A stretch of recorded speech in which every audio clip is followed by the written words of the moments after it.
This week's episode of Dark Side of the Stream is brought to you by Prison J. Stay hard in the yard. Dark Side of the Stream, Mike the Intern and Jay Stevens.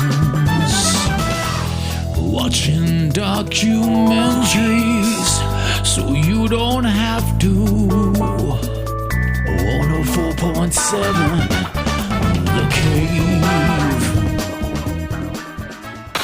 104.7 The Cave. Mike the Intern, Jay Stevens in the studio this week. Episode 249, Dark Side of the Stream, was my pick. It's called Mafia Most Wanted. Now, another Mafia documentary. We have done a lot of Mafia documentaries, I would say.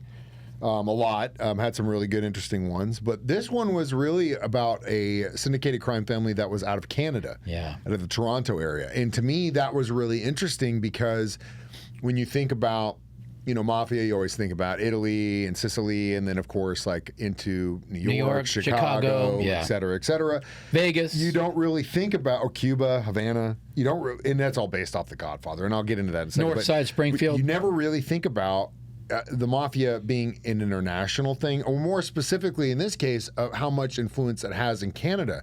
And for whatever reason, maybe it's because we're just focused on the American side of things, but the Canadian Mafia, or in this case, the Ingrandetta, is how they said, Ingrandetta, they are just as much relevant, and if not more successful and or dangerous as the ones that were created in America. And part of that is because of the Prohibition era, because Canada never went dry and supplied whiskey to the United States, but there has to be some sort of organized thing with that, right? Yeah.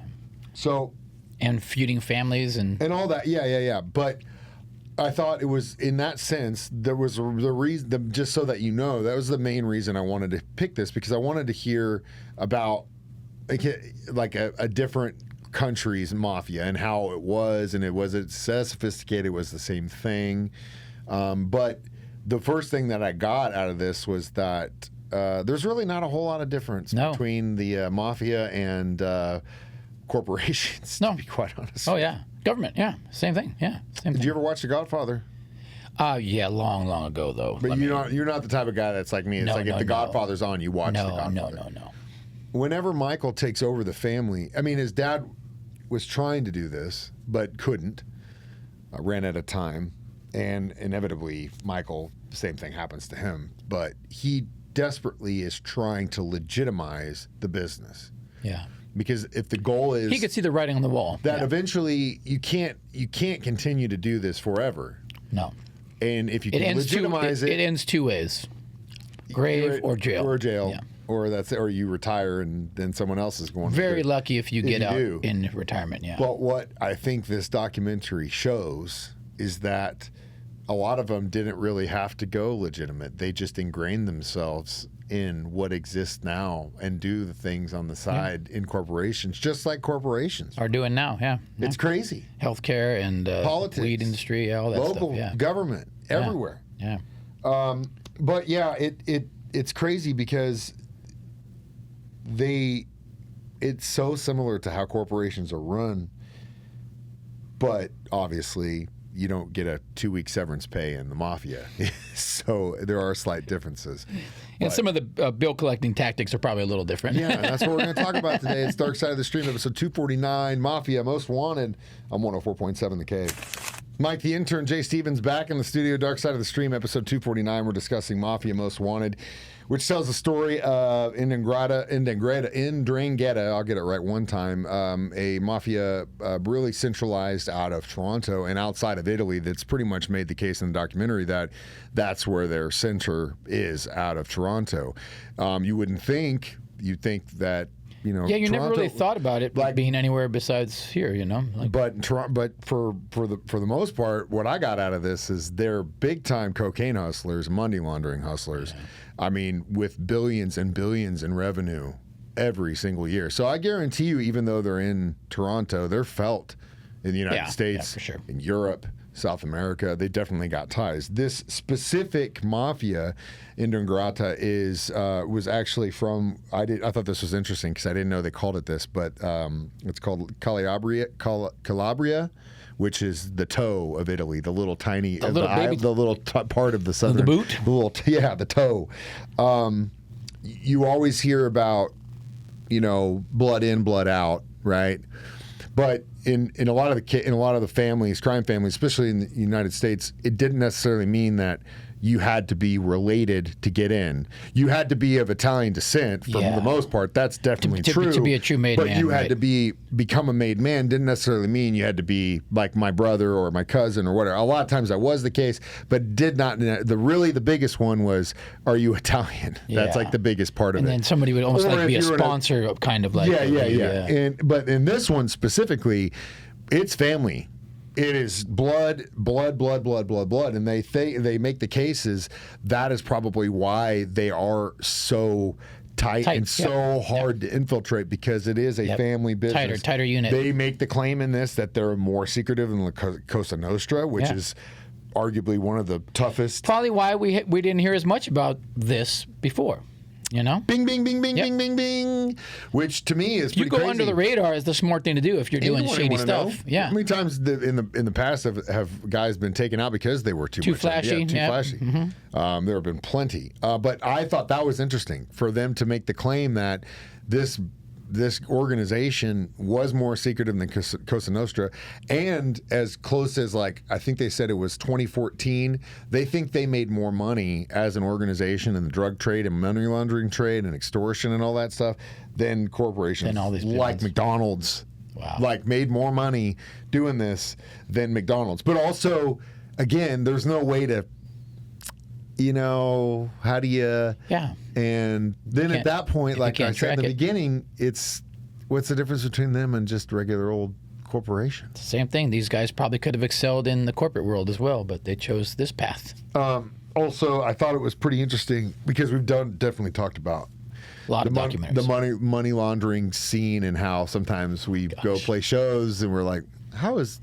Yeah. It was interesting because they kind of played it out through restaurants, construction companies. It's so Concert easy promoters to say, is a great way to launder money. That chair is $10,000, right? And then all of a sudden it's washed, and then you move on. So it's such a crazy thing to think that even now, all these years later, there is an organization that is active, and they're probably just as involved in laundromats and corporations and banks. Money needs to get laundered. Banks, and that's a big part. I think really, and it'll never happen, but if they really wanted to go after a lot of these crime families, you just follow the money. Yeah. And where's the money go? Banks. And they're just as culpable as I think is. Oh yeah, there's some of those Euro banks. Yeah. Anyway, when we come back, we'll talk about some of the specific guys they talked to in this documentary series, Mafia Most Wanted, next on Dark Side of the Stream on 104.7 The Cave. Mike the Intern, Jay Stevens back in the studio. It's Dark Side of the Stream, episode 249, Mafia Most Wanted. They did a pretty good job pulling out two guys that had been turned informant, which is interesting to see. Joe Ferraro and what was his name? Cecil Kirby. Yeah. I think I spent a little bit too much with the Kirby guy. It was an odd character, that's why, The biker dude. Yeah. He was definitely interesting.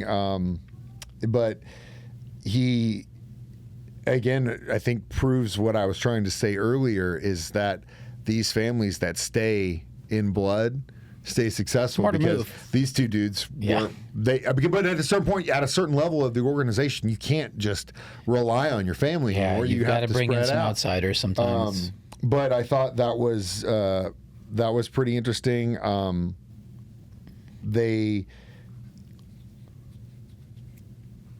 It cracks me up when you have these guys that, kidnapped people, killed people, shot people, put guns in faces for, through the 70s and 80s, got popped, turned informant, did 10, 15, got out, and now they're like podcast dudes. Yeah. Oh, yeah. Sammy the Bull. Oh. Why wouldn't you do that, though? Yeah. Yeah, I mean, but still, you're supposed to lay low, but I guess they think the heat's off at this point.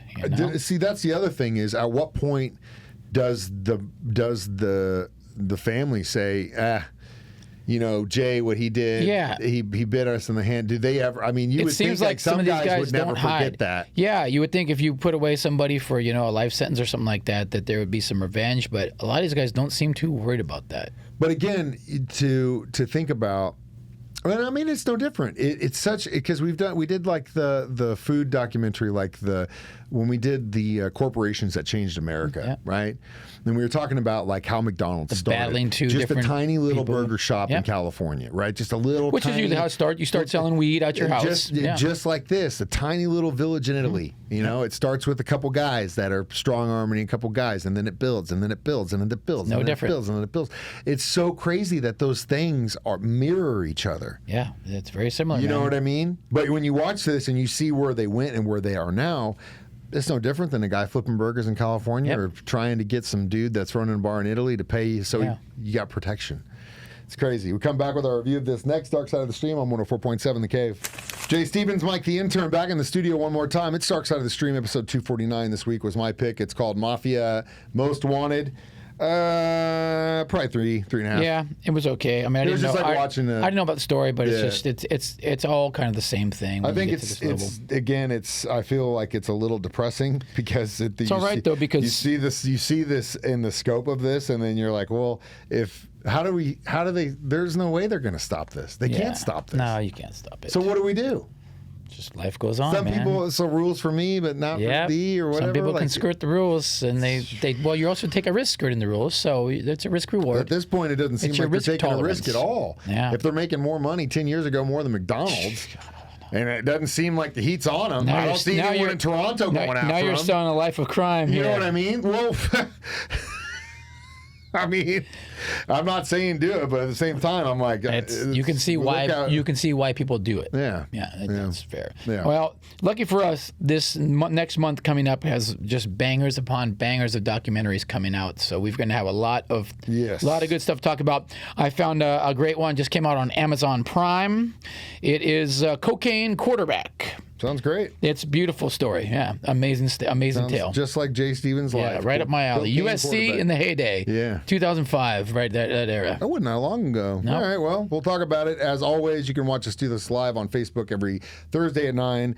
Also on YouTube, same time. That's when I play it during my show. Jay does it at 6, and you can always download it as a podcast on our 104.7 The Cave app. I'm Mike the Intern. That's Jay Stevens reminding you we watch movies documentaries, so you don't have to. to. It's Dark Side of the Stream on 104.7 The Cave.